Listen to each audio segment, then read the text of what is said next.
Hola, buenas tardes, bienvenidos a este webinar de LEAD. Buenas tardes para España y buenos días para Latinoamérica, los que nos estáis viendo desde allí. Lo primero que vamos a hablar hoy, o de lo que vamos a hablar hoy, es sobre el Loyalty Experience. Si os parece, me presento un poco y ya empezamos con el tema. Primero os voy a explicar cómo va a funcionar. Va a ser un webinar de una duración de unos 30 minutos aproximadamente y luego pararemos un par de minutos para recopilar todas las preguntas que nos estén llegando, retomaremos y estaremos unos 15 minutos resolviendo todas aquellas dudas que tengáis. De todas formas, cuando acabemos la exposición recordaremos el tema de las preguntas. Entonces ya, si os parece, pasamos a mi presentación. Como os digo, mi nombre es Sonia Echevarría y soy socia ejecutiva en la consultora MDS Marketing de Servicios. Mi historia empieza como licenciada en Ciencias Económicas y Empresariales en la Universidad de Deusto, en Bilbao, y luego también he hecho cursos específicos de gestión de cuentas claves por el IES. He estado en distintos puestos directivos en distintas empresas de varios sectores, principalmente en teleco y en logística, en entornos multinacionales, trabajando en UK y en España, y muy relacionado con entornos B2B. Pero siempre mi relación ha sido con los clientes. ¿Y de qué os voy a hablar hoy? Pues como os decía antes, del Loyalty Experience. Antes de nada, os pido por favor que me disculpéis la voz. Tengo un pequeño catarro, pero bueno, intentaré que no suene muy horrible. Vale, entonces entramos a ello. Vamos al tajo. ¿Qué es el Loyalty Experience? Bueno, todos habéis oído hablar de loyalty, de fidelización. ¿Y qué es eso? Pues eso es algo que el cliente nos ofrece generosamente y porque quiere. El cliente no tiene ninguna obligación. Y nosotros somos los que tenemos que ganarnos esa devoción y ese interés por el cliente, por estar con nosotros y hacer negocios con nosotros. ¿Y por qué Loyalty Experience? Bueno, pues aquí hay dos conceptos que se unen y que tienen bastante sentido uno con otro, porque por una parte está la experiencia que gana la empresa con todas sus acciones de fidelización. Esto es un periodo de aprendizaje y nunca deja de aprenderse de los clientes, que cambian continuamente también, y cambian en sus gustos y cambian en sus características sociodemográficas. Con lo cual la empresa tiene que estar continuamente aprendiendo y ganando experiencia en cómo ganar esta fidelización por parte de sus clientes. Y por otro lado está la experiencia que el cliente obtiene cuando es fiel a una marca, con lo cual es algo bidireccional. Bueno, sabéis que únicamente los clientes que reciben una experiencia deseada o aquella incluso que supera sus expectativas son los que serán fieles a una marca. No es suficiente con estar satisfecho, y eso ya lo sabemos todos. Nosotros mismos, como ejemplo, todos somos clientes de diversas empresas y utilizamos servicios, compramos productos y en algunos casos estamos muy satisfechos, pero eso no quiere decir que seamos fieles a esa marca, que continuamente compremos esa marca, sino que nos cambiamos sin ningún problema. Y si nos preguntan, ¿pero no estabas satisfecho? Efectivamente estaba muy satisfecho, pero he decidido cambiar de marca. Con lo cual tenemos que tener muy clara la diferencia entre satisfacción y fidelización. ¿Y quién gana en este entorno? Pues en este entorno ganan los dos, gana la empresa y gana el cliente. Es desde luego un entorno win-win.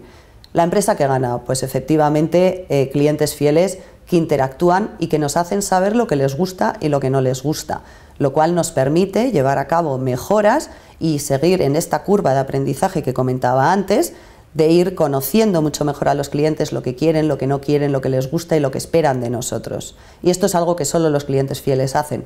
Los infieles directamente dejan de comprar, dejan de utilizar nuestros servicios y se acabó, nunca más sabremos de ellos. Además repiten compras, esta es una parte importante, ¿no? El tema de la facturación es un pequeño detalle. Pues finalmente repiten, obtenemos más facturación e incluso son menos sensibles al precio. Si son realmente fieles, si les damos algo más que un producto o un servicio, no tendrán ningún problema en pagar un poco más, incluso que en la competencia, porque les ofrecemos mucho más. El diferencial para ellos es un ganar, desde luego. Nos recomiendan, utilizan las redes sociales, además de forma espontánea, con lo cual para nosotros es un ahorro de costes interesante. Pero por otro lado, tenemos que tener en cuenta que son muchísimo más exigentes. Es decir, que una mala experiencia con la marca puede suponer tanto que rompan su relación con nosotros, además de una forma tremendista incluso, y además su influencia y su recomendación negativa tenga una gran repercusión, con lo cual tenemos que tener mucho cuidado.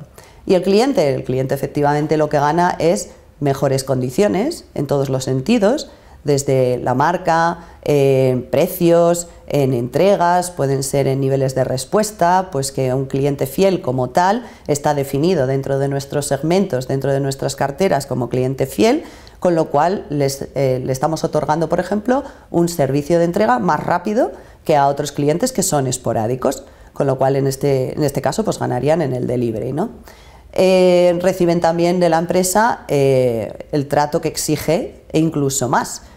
Nosotros nos esmeramos por hacer cosas diferentes, por recompensarles de alguna manera, con lo cual pues tenemos detalles, las empresas tienen detalles con los clientes, cosa que se agradece infinitamente y les hace incluso más fieles. Y además cuando recomiendan, lo hacen con ganas y lo hacen con ilusión y cuentan a todos sus conocidos, amigos, a todo su círculo de influencia que están encantados con esta empresa y además como que consiguen algo más que los demás. Es decir, yo estoy con estos porque soy más listo que nadie y además me dan muchas más cosas que a nadie, con lo cual incluso se ponen medallas dentro de sus círculos. ¿Y qué vamos a hacer a partir de ahora? Pues como el tema del loyalty es tan inmenso, no sé si conocéis todos la asociación DEC, es una asociación que hemos creado para el desarrollo de la experiencia de cliente, que tiene toda la relación del mundo con la fidelización y la retención de clientes. Y en esta onda lo que hemos definido ha sido distintas IES que al final componen esa onda del cliente que consideramos que es básica, con una serie de palancas en cada una de las IES básicas también, porque luego se puede entrar muchísimo más en detalle en todas ellas, que son las que hacen al final que la experiencia sea redonda y que todo lo que nuestro cliente percibe tenga sentido y tenga coherencia. Entonces, si os parece, vamos a ir viendo cada una de las IES de la onda y lo que intentaré será ir poniendo ejemplos en cada una de las palancas para que sea más ameno y además sea más fácilmente entendible.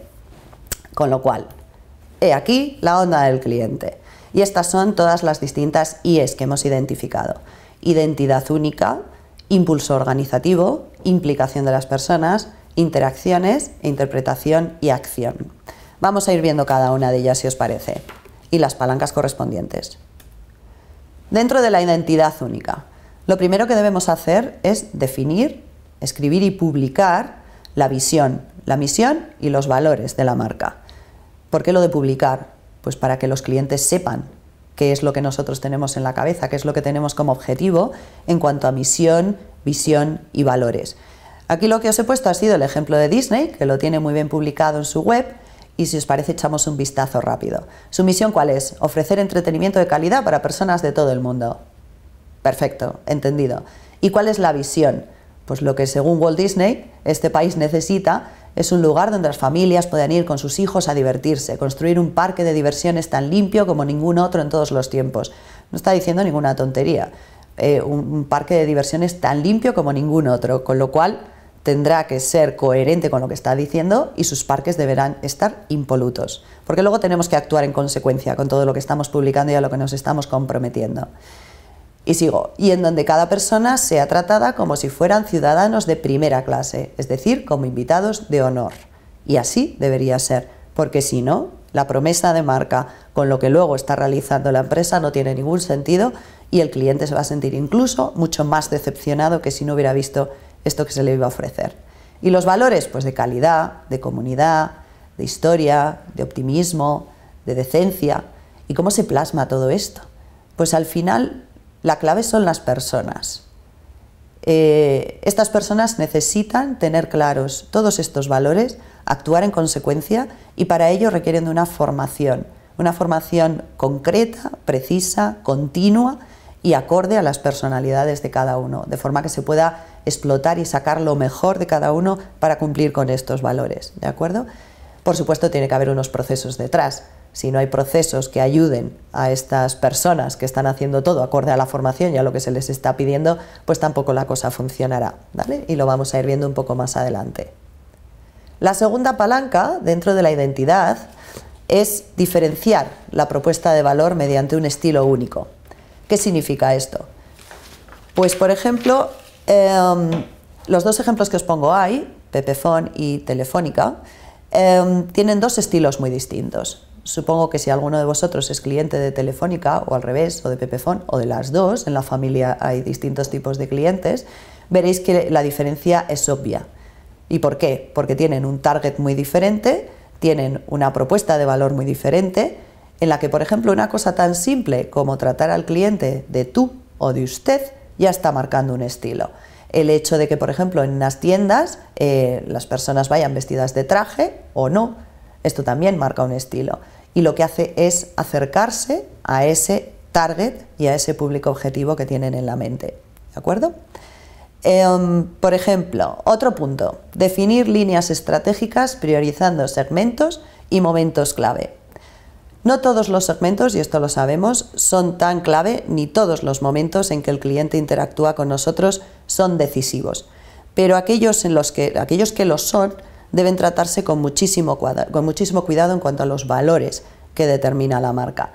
Es decir, volviendo al ejemplo de antes, ¿no? Si estamos diciendo que, por ejemplo, Disney propone que sus parques tienen que ser más limpios que ninguno y que sus invitados tienen que ser tratados como invitados de honor, y resulta que nosotros vamos y preguntamos a un empleado, por ejemplo, dónde se encuentran los baños, y nos contesta, pues ahora mismo estoy ocupado, no le puedo contestar, o busque las señales, realmente no están cumpliendo con lo que nos están diciendo.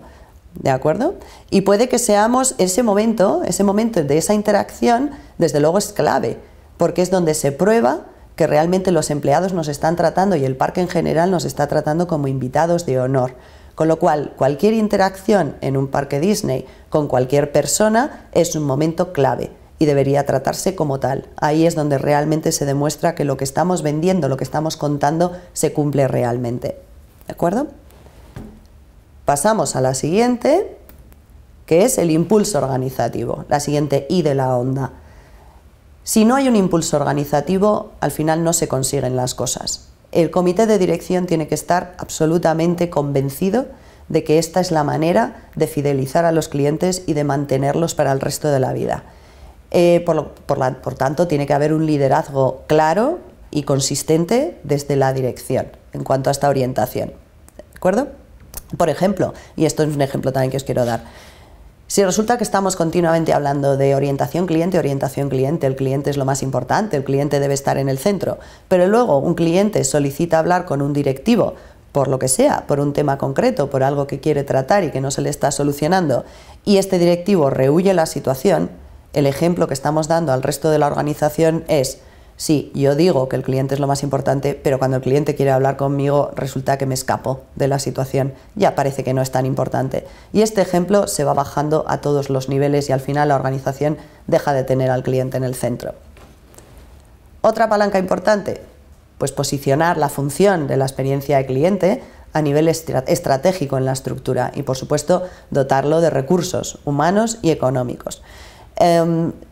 Si no está en una posición estratégica y no tiene una capacidad funcional importante con respecto al resto de la organización, al final tampoco es creíble.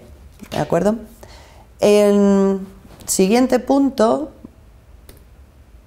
del impulso sería asegurar los foros donde se puedan tomar decisiones y facilitar los planes de acción. Si resulta que alguien de nuestro equipo tiene una reunión con el grupo de trabajo de experiencia que está liderado por una persona o departamento correspondiente, pero le exigimos que haga una tarea urgente y que por tanto no atienda a esa reunión, lo que estamos dando es pautas claras sobre las prioridades y quitando autoridad a todas las personas o al departamento responsable de experiencia de cliente. Esto debe ser un todos a una, todos tenemos que tener claras las prioridades y, por supuesto, hay que permitir que los empleados también den sus ideas, porque son una parte clave y fundamental de toda la experiencia y por tanto de la fidelización de nuestros clientes. Esto llegaremos después en la I que corresponde a los empleados, que es la siguiente. La siguiente I es la implicación de las personas. Nuestros empleados son el elemento clave, absolutamente clave de la organización. Si nuestros empleados no se lo creen, si no ven el ejemplo en la dirección de que realmente el cliente es el centro, si no entienden el objetivo de todo lo que se está haciendo, no se les implica en las acciones que se llevan a cabo, al final esto no va a ocurrir. no va a salir, el cliente no se lo va a creer y no va a ser coherente ni consistente. Por tanto, tenemos que alinear la experiencia del empleado con la experiencia del cliente. Si estamos hablando de que somos una empresa cercana, como uno de nuestros valores clave, de los que hemos comentado al principio de nuestra identidad, y resulta que para poder hablar con un director, cualquier persona de la organización, para poder hablar con un director que está dos rangos más arriba, 2 o 3 rangos más arriba, es imposible, nunca está disponible, y cuando está disponible te dice que hables con tu gerente directo, pues al final la cercanía no te la crees. Con lo cual tú como empleado dices, bueno, ¿cómo voy a vender que mi empresa es cercana al cliente si ni siquiera en un directivo que está únicamente a un par de rangos encima mío no es capaz de acercarse y hablar conmigo cuando lo necesito? Con lo cual el empleado tiene que sentir que lo que la empresa está dando al cliente realmente se lo está dando también al empleado. Y son la pieza clave, como hemos dicho al principio también. ¿De acuerdo? Siguiente punto de la implicación de las personas es involucrar en el diseño de la experiencia a los empleados. Los empleados son los que mejor conocen su trabajo, muchos de ellos los que mejor conocen a los clientes, normalmente todos los que están en el front office.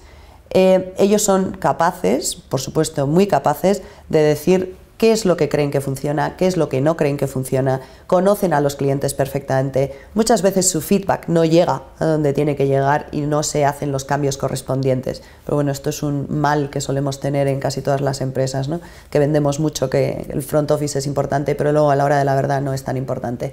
Entonces, estas personas son la clave para tener en cuenta a la hora de diseñar toda esa experiencia que queremos definir. Habrá cosas que se nos ocurran perfectamente en un laboratorio y luego llega el empleado que está en contacto con el cliente y te diga esto es imposible, por esto, esto y lo otro. Conocen los procesos, conocen las opiniones de los clientes. Es básico que estén implicados en estas decisiones. Otro punto es comunicar y entrenar a toda la organización. Toda la organización. En este caso, por ejemplo, imaginaos que soy una empleada del departamento financiero de una gran empresa y que los valores de mi empresa los que transmite son movilidad, agilidad y transparencia. Estos son los valores publicados. Pero luego resulta que pregunto si puedo trabajar desde casa una tarde a la semana y me dicen que es imposible. Bueno, o cuando pido que se adelante el día del proceso de facturación porque lo han pedido los clientes y me dicen que más o menos en 6 o 7 meses puede ser que esté listo porque el departamento de IT tiene mucha carga de trabajo. Bien, a mí no me parece muy ágil, ni me parece que tenga una gran movilidad. Si queremos que los clientes se crean que somos una empresa que defiende la movilidad y la agilidad, debemos ser ágiles dentro de la organización también. Otro punto importante de la implicación es alinear las políticas de recursos humanos para transmitir al cliente una experiencia relevante y diferencial.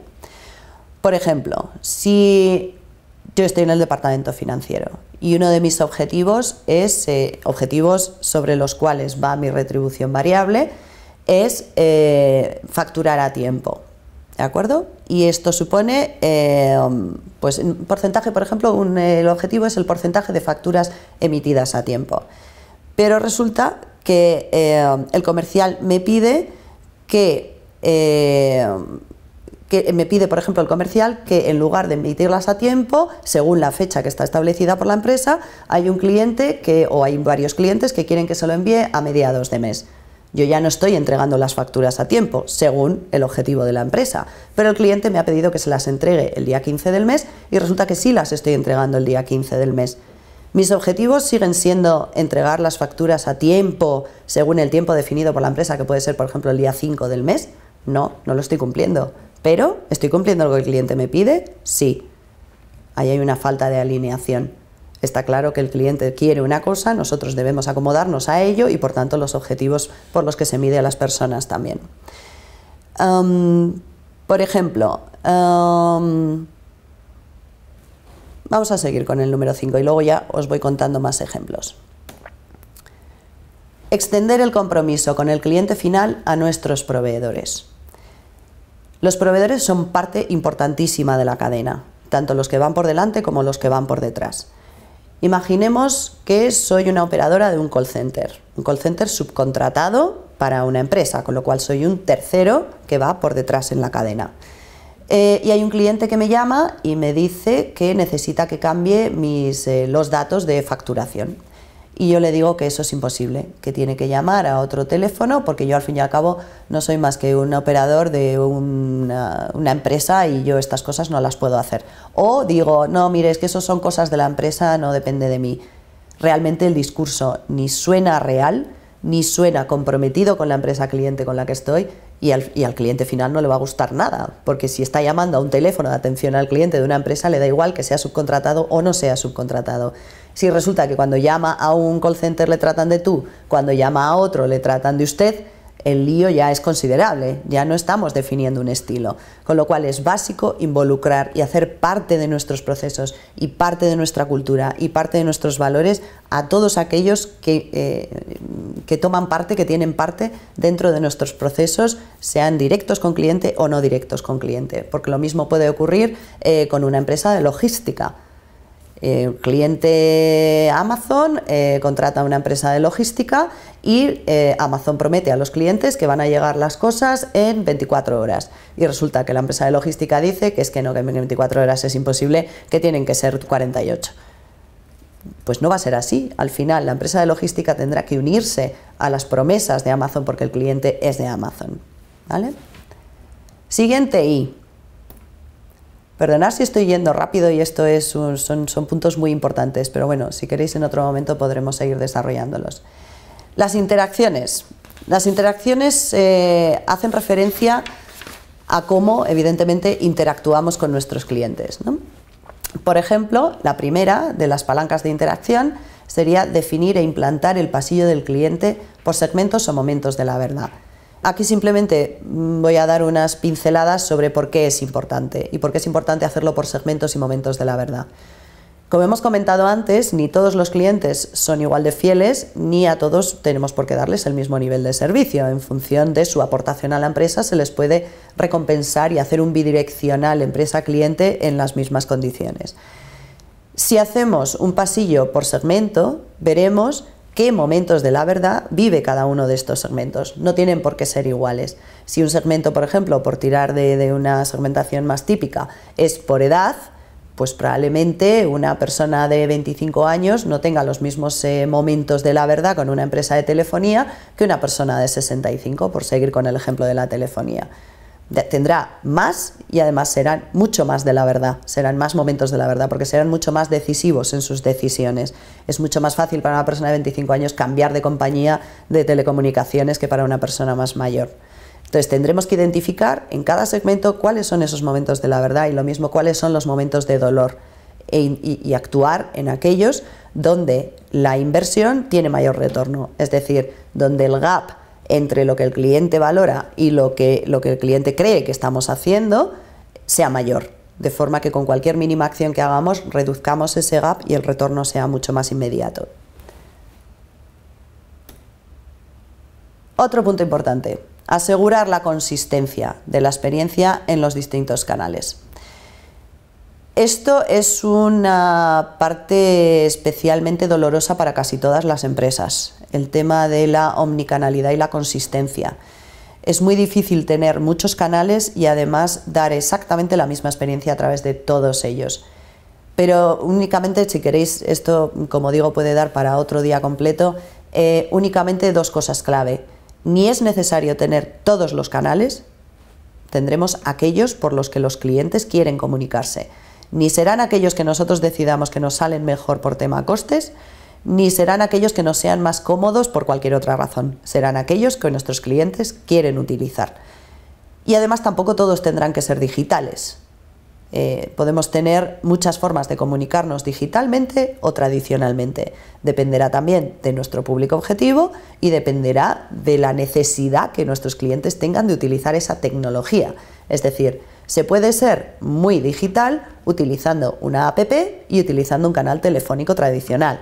Y se puede ser igualmente digital utilizando un canal telefónico tradicional que además permite el poder compartir pantallas con el cliente en el momento y estar hablando por teléfono e interactuando a través de la pantalla. Ambas son digitales, pero tendremos que saber hasta qué punto queremos serlo, en qué puntos exactamente y para qué, con un objetivo. ¿de acuerdo? Igual que las redes sociales, no todo el mundo necesita Facebook o no todo el mundo necesita Twitter, por poner dos ejemplos.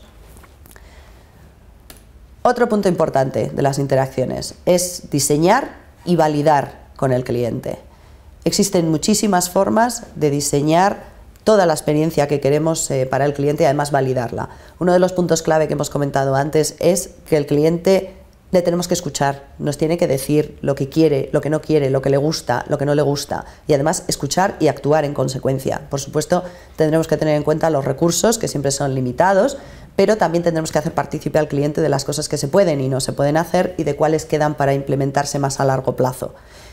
Hay muchas formas de hacerlo, tenemos las técnicas del Design Thinking, tenemos las técnicas Agiles o las técnicas Lean, hay muchísimas herramientas que podemos utilizar para intentar involucrar al cliente en nuestras decisiones, ¿de acuerdo? Otro punto importante es una visión única de cliente.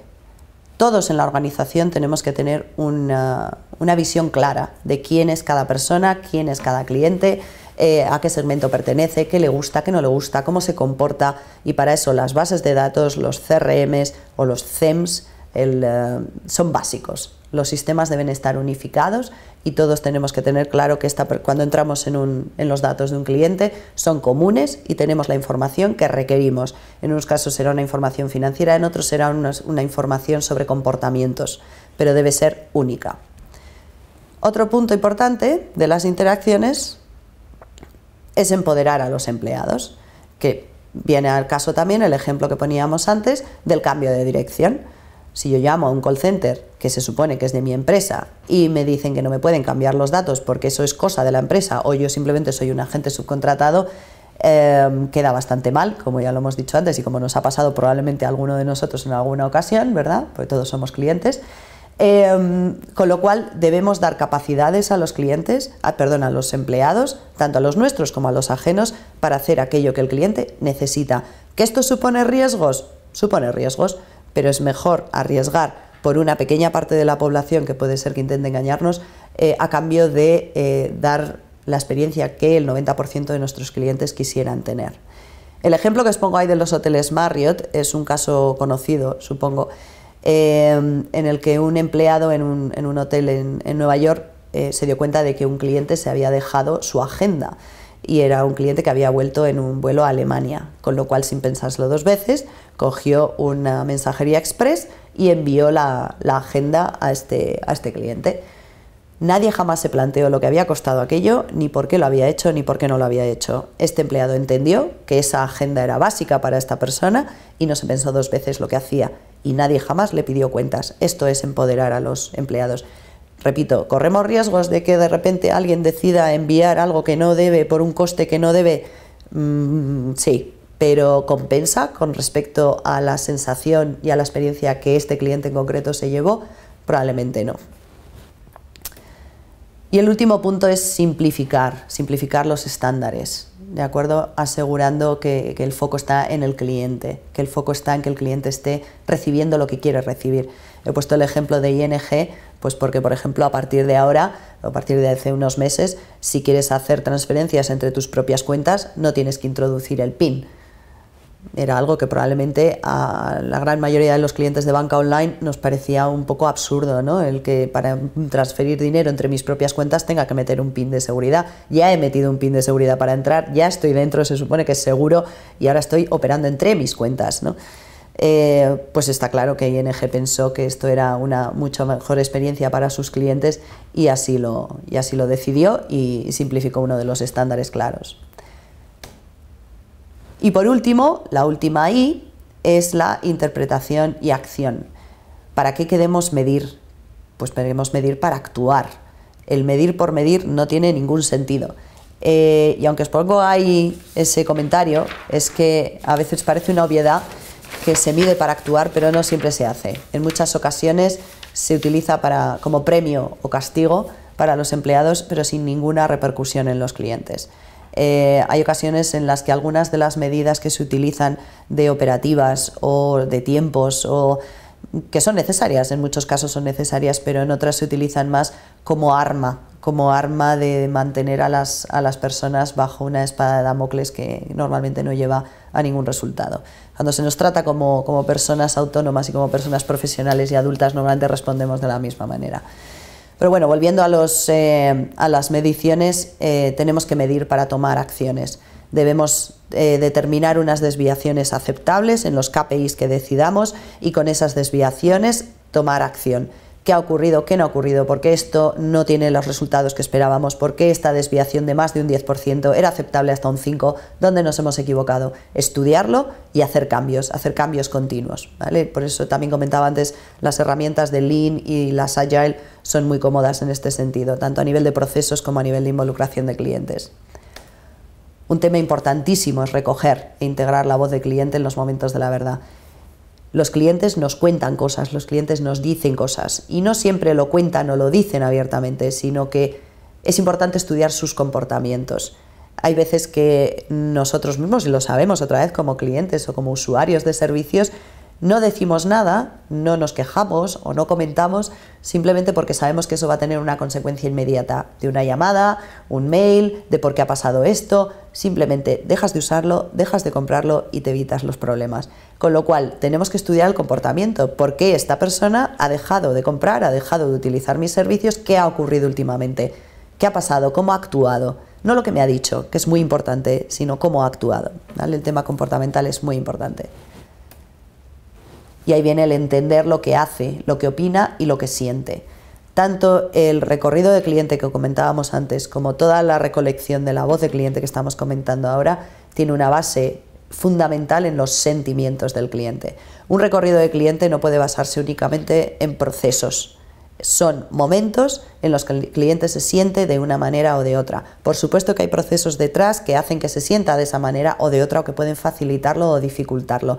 Pero desde luego lo importante es cómo se siente el cliente, qué sensaciones está recibiendo, porque es lo que queremos cambiar. Y si no hay sensaciones, al final no hay experiencia, y si no hay sensaciones y no hay emociones dentro del cliente, tanto buenas como malas, no habrá fidelización. Evidentemente tienen que ser buenas para que haya fidelización, pero estamos hablando de emociones y sentimientos. ¿De acuerdo? La parte racional, al final, como todos sabemos, define una parte muy pequeñita de nuestras decisiones de compra y de uso. Y otro punto importante, desde luego, es observar para innovar. Volvemos otra vez al conocer el comportamiento de nuestros clientes, por qué hacen lo que hacen, por qué me dicen lo que me dicen, por qué de repente se dan la vuelta. Esto es importante. ¿Y para qué? Para, volviendo a recopilar toda esa información, volviendo a utilizar a los clientes con nosotros en esa generación de experiencias, innovar y buscar cosas nuevas que aporten valor, que sean interesantes y no solo la innovación por innovación, que realmente en sí misma no aporta como tal. Y por último, anticiparnos al comportamiento del cliente. Hay empresas que todos conocéis que son especialmente interesantes en los estudios de experiencia de cliente. Una de ellas, por ejemplo, puede ser, como he dicho antes, Amazon. Amazon se adelanta a tus comportamientos. Cuando compras algo en Amazon, enseguida, al siguiente momento que entras en su página, aparecen o libros similares recomendados, o los que compraron esto otro. Todos esos son elementos de Big Data que, bien utilizados, intentan adelantarse a ese comportamiento del cliente. Y eso es lo que hace que nos sintamos especiales. Si yo entro en esa web, acabo de comprar un libro y me sale una recomendación de 5 libros similares, evidentemente eso es para mí, no es para otra persona, lo cual me hace sentir especial y además muy probablemente acabe comprando uno de esos libros recomendados que son similares, ¿de acuerdo? Por otro punto importante de la interpretación es que debemos utilizar unas variables que sean medibles, que sea posible medir lo que estamos intentando medir, que sean reconocidas por toda la organización, que todo el mundo entienda qué es lo que se está midiendo y por qué, cuál es el objetivo, y que además sean consensuadas, que entiendan, que la gente esté de acuerdo. Evidentemente esto es una parte más compleja, pero bueno, en algún momento se llegan a consensos en que lo que estamos midiendo tiene sentido y todos estamos alineados con esa medición, ¿de acuerdo? Pues yo creo que ya he terminado la exposición y ahora lo que hacemos, como os decía antes, es paramos un par de minutos, Dejamos que nos enviéis las preguntas que queráis enviarnos y en 2 minutitos retomamos y respondemos a todas vuestras dudas. Hola de nuevo, ya tenemos algunas preguntas y si os parece pues paso a intentar responderlas lo mejor que pueda. La primera nos dice: ¿qué tipo de recompensas ofrecen las empresas a los clientes? ¿Podrías poner algún ejemplo? Recompensas hay muchas. Por ejemplo, por poner un ejemplo de algo que es muy interesante y además creo que está bastante bien hecho, es lo que hace Amazon cuando entrega los paquetes. Cada X paquetes que monta, mete un regalito. Con lo cual, no siempre te va a llegar un regalito, no siempre va a llegar a las mismas personas, pero puede ser que un día te llegue. Con lo cual, el día que no te lo esperas, de repente te llega un regalo en la caja. ¿Vale? Esto es un ejemplo.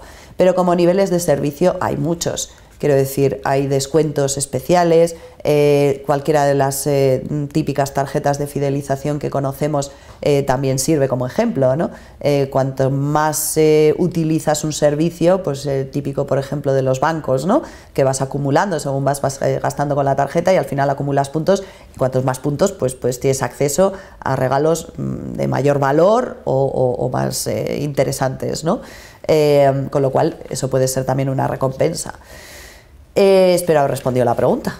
La siguiente pregunta que nos hacen es: ¿en qué medida los clientes forman parte de la decisión de los directivos a la hora de que estos impulsen su organización? ¿Crees que todas las empresas lo tienen en cuenta? Pues no, así de tajante. Según un estudio que hizo la Boston Consulting Group para la asociación DEC, todavía nos queda mucho por recorrer. Hay muy pocas empresas que tengan en cuenta absolutamente todas las IEs que hemos comentado, que bueno, esto no deja de ser una forma de verlo, ¿no? Es un esquema que se ha creado en la asociación, pero existen otros, ¿no? Lo que pasa es que este es bastante completo. Entonces, teniendo en cuenta estas IEs, hay todavía muchísimas empresas, casi como el 60% de empresas, que están en un estado muy de principiantes, que todavía se están desarrollando cositas poco a poco. También hay que tener en cuenta que las empresas, cuanto más grandes, más lentas, con lo cual todo el proceso de cambio, aunque sea un simple proceso pequeñito, supone de muchas personas involucradas, supone de tiempo, de aprobaciones, con lo cual tampoco es tan fácil desarrollarse. En este caso, las empresas pequeñas tienen más facilidad, pero también tienen menos recursos, con lo cual una grande se puede plantear pues casi montar algo paralelo para un cierto segmento de clientes que sea totalmente por fuera, ¿no?, de la organización existente. Pero hay muchos directivos que todavía viven en los mundos de Yuppie y no se dan cuenta de que los clientes están ahí fuera y exigen cosas, ¿no? Y como he dicho antes también, esta es mi opinión personal, el frontline no se tiene tan en cuenta ni se valora tanto como se debiera, desde luego, las personas en contacto directo con cliente. La tercera pregunta que nos llega aquí es, al fin y al cabo, todos somos clientes. ¿Crees que la experiencia del propio cliente está ligada a la experiencia que hayamos tenido nosotros? A ver, yo lo que entiendo es que si has tenido, por ejemplo, una mala experiencia durante el día, cuando llegas a tu trabajo, pues la repercutes en los clientes con los que tratas, ¿no? Nosotros en MDS contamos con la Escuela de Servicio al Cliente, donde lo que hacemos es precisamente evitar este tipo de situaciones. Lo que hacemos es formar a las personas en contacto con cliente como si fueran actores. De hecho, utilizamos metodología teatral. ¿Y para qué? Para que cuando estés realizando el trabajo seas capaz de poner tu careta de actuación y realizar tu rol en ese momento según te corresponde. Y si estás en un call center, que es muy complicado este trabajo y es continuo, normalmente quejas, reclamaciones, que esto también es un tema en sí mismo, por lo menos el tener herramientas para en cada llamada y en cada interacción con los clientes ser capaz de empezar de cero y centrarte en tu actuación, como si estuvieras en una obra de teatro. Y eso ayuda a poner un muro profesional delante del muro personal. Si dejamos que las cosas nos afecten, lo que nos están diciendo los clientes nos afecte y nos lo llevemos a casa y actuemos de una forma personal, sin tener en cuenta nuestra profesionalidad, que es mucha, podemos acabar en un problema. Entonces es mejor utilizar todas esas técnicas. Otra pregunta es ¿cuál es el mejor canal para comunicarnos con el público objetivo? Pues esto es un poco lo que he intentado trasladar antes. No hay un mejor canal, hay el canal que quiere el cliente. Hay clientes que por su forma de comportamiento, por sus características sociodemográficas, por la zona en la que viven, por su cultura, por lo que sea, tienen unas preferencias de canales de comunicación. Incluso hay clientes que no quieren ningún canal de comunicación, no quieren que la empresa se comunique con ellos para nada, y eso también hay que respetarlo, es una forma de dar experiencia. Y ellos se comunican cuando les interesa. Perfecto, esto hay que aceptarlo, ¿de acuerdo? Hay clientes que piden ser autónomos a través de una app, hay clientes que requieren de mucho más cariño, mucho más trato personal, más orientación. Pues estos clientes preferirán un canal telefónico o un canal presencial. Y dentro de todas estas opciones, pues podemos utilizar varios o pocos o muchos de los elementos digitales que la tecnología nos pone a nuestro servicio ahora mismo. Pero debemos conocer, lo primero fundamental es conocer a nuestro cliente, hacer focus, hacer encuestas, hablar con ellos, conocerles, recibir todo el feedback, recolectar toda la voz del cliente que tenemos y mucha en todos esos canales, y con ello pensar cómo podemos hacerle la vida más fácil y por tanto cómo puede estar el cliente más contento con nosotros. A veces es tan fácil como ponerse en los pies del cliente y ser un poco empático, porque todos somos clientes de algún tipo de servicios, de algún tipo de productos, todos tenemos buenas y malas experiencias. Entonces, por lo menos decir, bueno, pues a mí me gustaría como cliente que me hicieran, bueno, pues a veces una pregunta tan simple como esa puede ayudar, ¿no? A veces nos complicamos un poco la existencia.